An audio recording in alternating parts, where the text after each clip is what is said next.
Assalamualaikum pemirsa, jumpa lagi di channelnya Susno 2G, channel tempat Anda bisa belajar dan menambah pengetahuan tentang hukum melalui kasus-kasus yang terjadi di Indonesia. Hari ini kita akan berbincang mengenai pegawai pajak kok hedon, bagaimana dengan pegawai lainnya. Ini bermula dari kasus penganiayaan berat oleh Mario terhadap David, yang akhirnya berbuntut panjang karena terlihat dalam video atau beberapa foto bahwa Mario ini mengendarai sebuah mobil mewah, kalau boleh menyebut mereknya adalah Rubicon, dan Mario ini anak dari seorang pejabat di Kementerian Keuangan Pajak di eselon 3 sebenarnya, yaitu Bapak Rafael Alun Trisambodo. Netizen Indonesia itu pintar, mendelisik ke sana kemari, akhirnya ditemukan bahwa harta yang terdaftar itu sejumlah 56 miliar. Nggak tahu juga yang belum terdaftar ya. Sehingga akhirnya netizen mendesak KPK, PPATK, Kejaksaan, Polri untuk segera mengusut asal-usul dari harta Rafael Alun ini. Mungkin juga termasuk pada kekayaan pejabat lainnya. Mari kita bincangkan dengan Pak Susno. Pak, perkara penganiayaan berat oleh Mario terhadap David. Mario ini putra dari seorang pejabat eselon 3 di Kementerian Keuangan. Buntutnya panjang, Pak. Tidak hanya masalah kriminal ya, pada akhirnya adalah tentang mungkin kekayaan yang dianggap kurang wajar. Bagaimana pendapat Bapak? Ya, jadi begini, ini bagusnya pembukaan Undang-Undang Dasar 1945 oleh Pondeng Padir kita disebutkan kata awalnya itu dengan rahmat Tuhan Yang Maha Esa. Ya. Nah, jadi dengan tangan Tuhan, dengan tangan Allah, terungkap apa yang disembunyikan. Dengan kasus Sambo terungkap banyak kejahatan-kejahatan lain seperti judi online. Ya. Terus mafia tambang, dan lain-lain perkara. Dengan perkara ini terungkap perkara harta tidak wajar dari seorang aparatur sipil negara. Pangkatnya atau golongannya hanya golongan 3. Golongan 3 itu belum terlalu tinggi. Ya mungkin belum direktur ya. Kalau direktur itu nggak salah itu eselon 2 ya. Dia ini eselon 3. Dirjen itu eselon 1 kalau nggak salah. Nah, hartanya sudah demikian. Yang terdaftar saja 56 miliar. 1 miliar itu 1000 juta ya. 56 miliar itu 56 ribu biji ditumpuk sini. 1000 juta baru 1 miliar. Yeah. 10.000 juta baru 10 miliar, ini 56 miliar. Sangat-sangat fantastis. Belum berupa yang tidak didaftarkan. Ada katanya barusan pagi tadi terungkap restoran, ada rumah singgah, ada moge dan lain-lain. Nah, ini menurut saya Ibu Sri Mulyani atau Kementerian Keuangan, pengawas internal Kementerian Keuangan kecolongan. Bu Sri Mulyani terlalu sibuk ngejar-ngejar wajib pajak. Nah, dan ngejar-ngejar wajib pajak sampai ditelisik gitu. Berburu di kebun binatang kata orang. Nah, lupa kalau anak buahnya belum bersih. Dan saya ingat pengalaman saya. Saya ini mantan wakil ketua PPATK yang menelisik harta kekayaan orang dan transaksi keuangan yang tidak wajar. Setelah itu saya di Kabarisskrim yang menyidik kasus-kasus yang tidak wajar. Zaman saya PPATK dan terus ke Kabarisskrim, disitulah kasus Gayus, Tambunan. Seorang aparat sipil negara, karyawan pajak yang eselonnya jauh lebih bawah, yaitu dia hanya petugas loket saja, tapi hartanya sangat tidak wajar gitu kan. Dan itu menyangkut juga ke atasannya lebih tinggi. Tapi tidak tahu saya sampai kemana, atasan lebih tingginya diusut oleh Polri, karena begitu selesai gayus, saya dicopot dari jabatan sebagai Kabaris Krim. Hmm. Karena terlalu banyak ngusut yang gini-gini. Sehingga saya tidak tahu tindak lanjutnya. Tetapi di Kementerian Keuangan, khususnya di Ditjen Pajak, belumlah terlalu bersih. Belum terlalu bersih, ya karena apa? Ini kan terungkap begini. Dan bukan hanya ini saja yang terungkap. Pagi tadi atau kemarin terungkap lagi ada seorang kepala kantor bea Bea cukai cukai. di sebuah provinsi. Well, hedon juga, bermotor gede, gaya-gaya mewah, kemudian bergaya di sebuah pesawat pribadi, nggak tahu apa pesawat dia, apa pesawat siapa, tapi sangat-sangat tidak wajar. Nah, Bu Sri Mulyani atau Inspektorat Jenderal di Kementerian Keuangan hendaknya lebih teliti.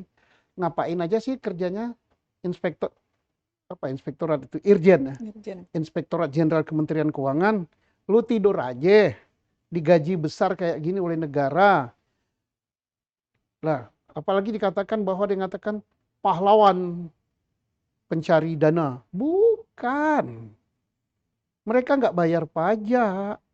Yang bayar pajak itu kita-kita ini, rakyat. Rakyat kecil sampai rakyat besar. Kita makan kue, makan roti, itu ada pajaknya. Kita makan beli baju ini di toko. Toko itu ada pajaknya toko. Pajak dari toko itu dibebankan kepada pembeli. Beli pisang goreng lewat GoFood atau GrabFood, itu ada pajaknya komponennya. Dibebankan pada siapa? Ya pada pembeli, pada rakyat kecil sampai dengan pengusaha di Republik ini kena pajak. Nah, pajak itu untuk negara. Mereka hanya ngumpulkan saja, dikumpulkan, disetorkan dari negara. Nah, timbul ketidakpercayaan sekarang.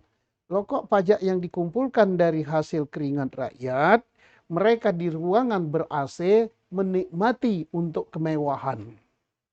Lah ini saya marah gitu, panas gitu. Kenapa?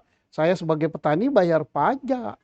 Saya jual kopi misalnya, walaupun tidak dipotong dari saya, tapi harga yang ditetapkan untuk saya itu oleh pedagang sudah termasuk komponen pajak, dikurangi dengan komponen pajak dan lain-lain yang dikumpulkan ke negara. Jadi kalau ada yang mengatakan, Pak Susno kan petani, nggak bayar pajak. Siapa bilang?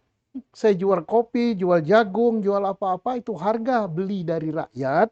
Si kolektor pembeli jagung, pembeli ubi itu sudah menghitung pajak yang dibebankan kepada petani. Ayo Bu Sri Mulyani, ayo Dirjen di pajak, jangan gitu dong. Hargai keringat para petani, hargai keringat rakyat kecil gitu ya. Jangan duit itu dimakan ini. Mereka udah digaji ASN, gajinya sama. Tetapi tunjangannya Tunjangannya. ada yang 100 juta, ada yang berapa. Sementara itu polisi yang di lapangan, tentara yang di lapangan, ada tunjangannya, tapi kecil sekali, nggak sebanding dengan mereka. Malu dong. Oke. Pak, bukannya seorang aparatur negara itu setiap tahun harus melaporkan kekayaannya ya melalui LHKPN kalau saya nggak Iya, salah. iya.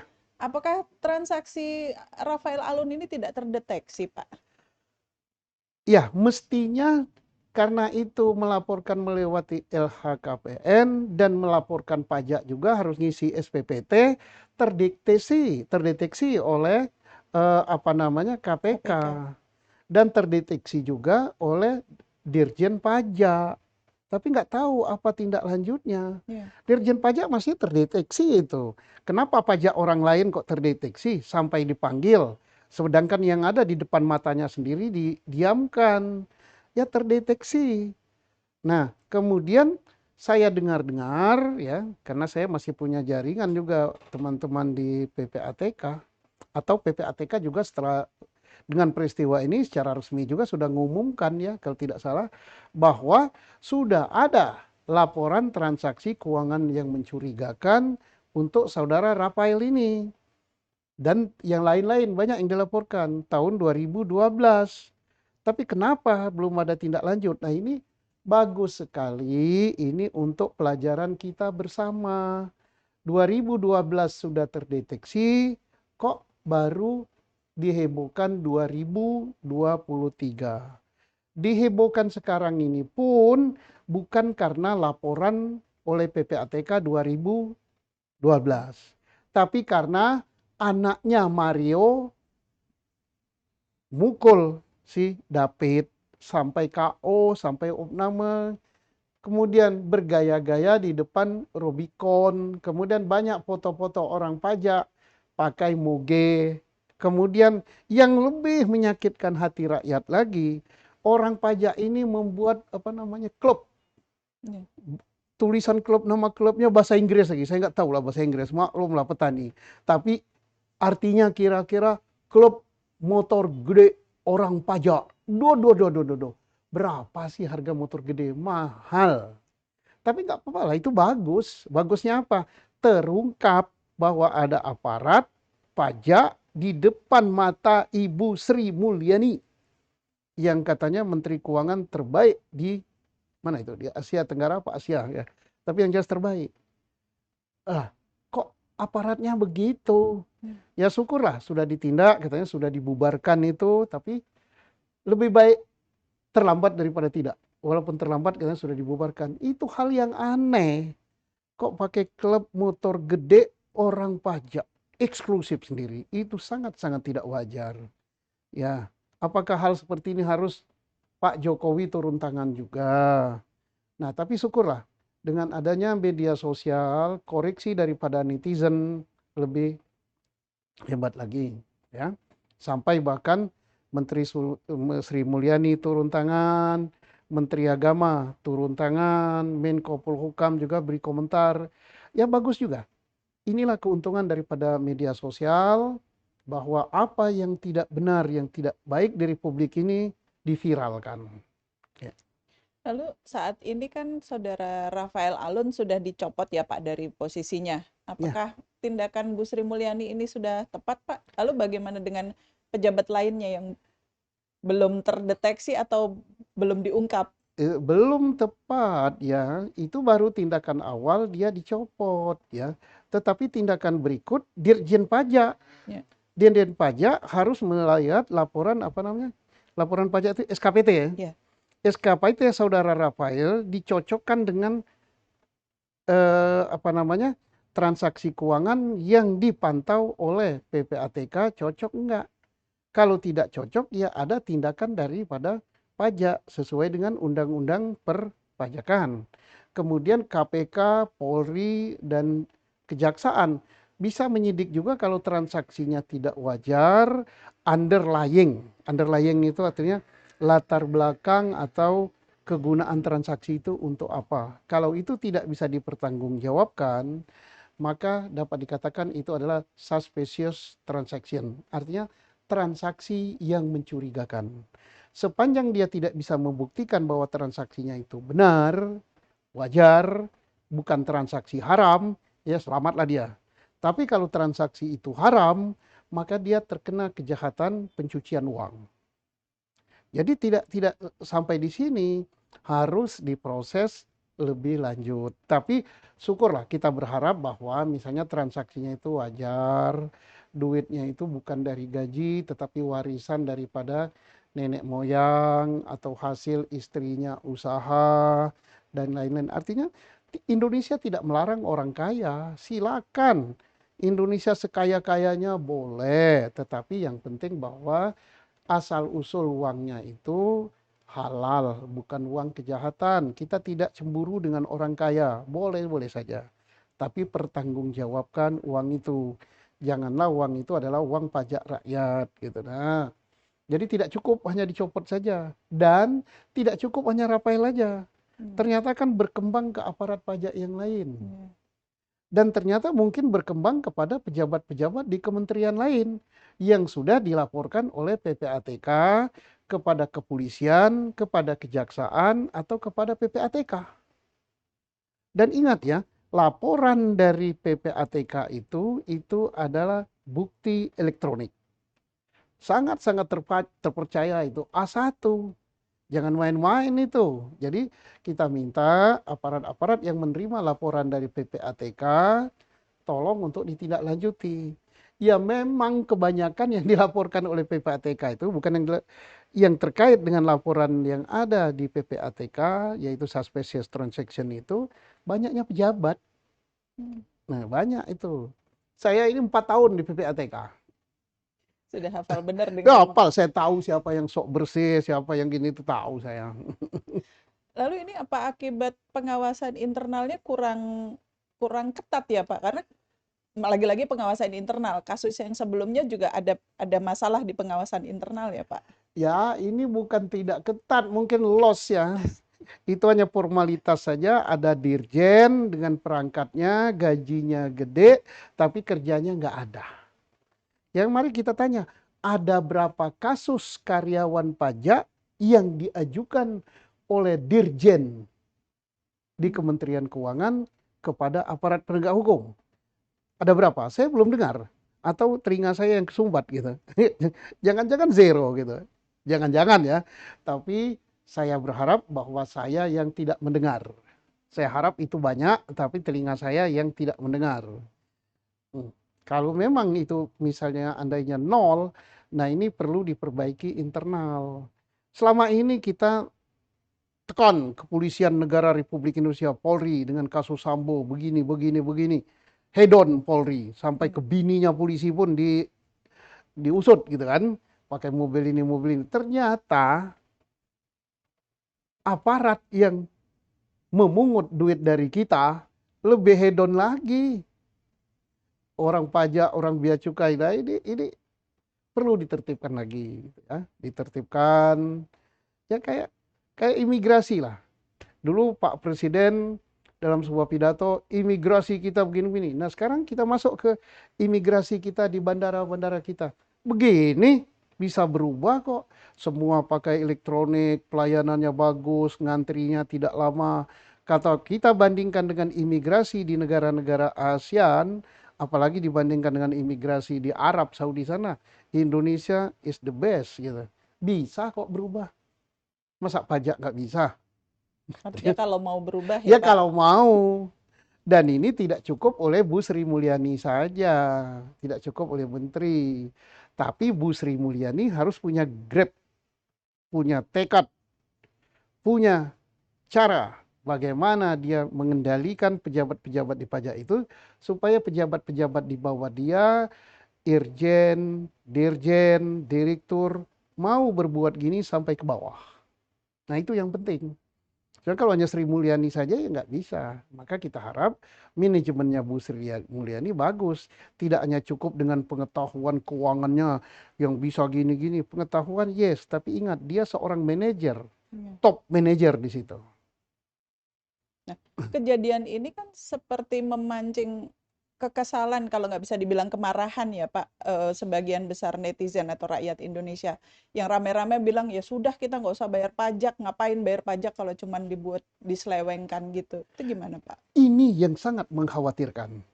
Kalau rakyat sudah kompak, nggak mau bayar pajak karena sudah lihat buktinya pajaknya diselewengkan, dulu peristiwa Gayus Tambunan dan beberapa pejabat pajak gitu kan, ternyata tidak diusut tuntas. Sekarang Rafael dan ada lagi tugas bea cukai ini tidak diusut tuntas, yang lainnya tidak dikenakan, kepercayaan rakyat hilang.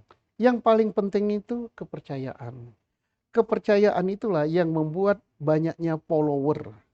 Kan sekarang zaman media massa, kan media sosial, followernya Kementerian Keuangan dan Ditjen Pajak adalah orang-orang yang percaya Iya. kepada Ditjen Pajak dan Kementerian Keuangan. Dia menjadi follower yang setia, dia menjadi subscriber. Subscriber itu bayar pajak. Tapi kalau nggak ada kepercayaan, orang meninggalkan. Nah, membangun kepercayaan itu tidak gampang. Yang paling sulit di Republik ini membangun kepercayaan. Ya, kita tidak katakan ini nila setitik rusak susu belanga. Enggak, kalau saya katakan ini nila satu telaga. Ya, Terlalu banyak Pak. itu terlalu banyak. Kan masih banyak keluhan-keluhan dari wajib pajak, ya. Iya. Kok wajib pajaknya desak-desak, ditekan-tekan, dicari-cari kesalahannya. Sementara duitnya dinikmati oleh orang-orang itu. Padahal mereka take home pay ya, saya tidak Ya. katakan gaji. Kalau kita katakan gaji, mereka bersilat lidah, oh gaji kami adalah gaji ASN, sama dengan ini. Yes, tapi kan take home pay-nya beda. Ya. Oke lah, kita tidak cemburu, asalkan take home pay-nya itu adalah uang yang sah, yang diatur dengan undang-undang atau kepres atau kepmen atau apalah. Memang sah itu, silakan, tidak cemburu. Tetapi kalau ada uang yang tidak diatur oleh peraturan, dia mainkan sendiri sehingga dia numpuk kekayaan, wah ini yang rakyat yang sedih, gitu ya. Dan ingat sekali lagi bahwa di republik ini tidak dilarang orang untuk kaya. Bahkan negara menganjurkan orang supaya kaya, supaya bayar pajaknya Terus, besar. Yang tidak benar itu adalah mendapatkan uang secara ilegal atau haram. dari penjelasan Bapak tadi sebelumnya kan sudah ada kecurigaan tentang transaksi keuangan Rafael Alun ini dari 2012 ya tadi Bapak kalau nggak salah. Kalau tidak salah saya buka YouTube atau apa itu 2012 Iya, ya. artinya kan ke sekarang ini sudah 10 10 tahun. tahun. Apakah ada seperti apa, Pak? Keterlambatan atau kesengajaan atau apa ini, Kalau Pak? kalau terlambat itu misalnya seminggu ya terlambat lah. Tapi kalau ini kan ya 10 nggak tahun, tahu Pak. lah saya, biar netizen lah, biar rakyat, biar publik yang mendengar apa namanya diskusi di podcast inilah yang memberikan penilaian. Kalau 10 tahun itu terlambat atau telat atau nggak ada niat. Tapi itulah kenyataan di republik ini. Mudah-mudahan dengan kasus ini menjadi pelajaran. Pelajaran bukan hanya untuk orang pajak saja, tapi pelajaran untuk aparat yang lain, untuk tidak hedon, kemudian untuk aparat lain untuk melaksanakan tugas. Kalau ada laporan transaksi yang mencurigakan, ya diproses dong. Ya, Nah, terakhir Pak, Bapak pernah bertugas dan berpengalaman lah di Bareskrim, lalu juga di PPATK ya Pak. Melihat fenomena hedon ini gimana Pak? pertama, zaman saya dulu, saya mengungkap banyak ya. Ya, Kasus-kasus seperti ini, kasus pajak ya terkenal dengan kasus mafia pajak dulu saya ungkap, terus kasus Gayus Tambunan dan lain-lain. Tapi mandek hanya sampai Gayus Tambunan kalau nggak salah. Mafia pajaknya juga nggak jelas karena saya sendiri dicopot gitu. Saya nggak tahu dicopotnya karena apa. Yang jelas saya dicopot, ditangkap ya. Apa karena saya terlalu banyak mengungkap kasus-kasus yang besar seperti Bank Senturi dan lain-lain, itu saya yang mengungkapnya. Perkara Bank Indoper dan sebagainya saya yang ungkapnya. Tapi saya mohon dengan adanya kejadian ini terjadi perubahan yang besar di Kementerian Keuangan, khususnya di Direktorat Jenderal Pajak. Karena Dirjen Pajak inilah yang menjadi tulang punggung negara. Dan juga saya berharap juga untuk teman-teman penyidik baik di KPK maupun di Polri dan di Kejaksaan. Mengapa demikian? Zaman saya masih Kabaris Krim dulu, yang berwenang menyidik apa namanya transaksi mencurigakan itu adalah Polri. Tapi dengan diamandemennya Undang-Undang tentang Money Laundering, maka selain Polri, Kejaksaan dan KPK pun berwenang.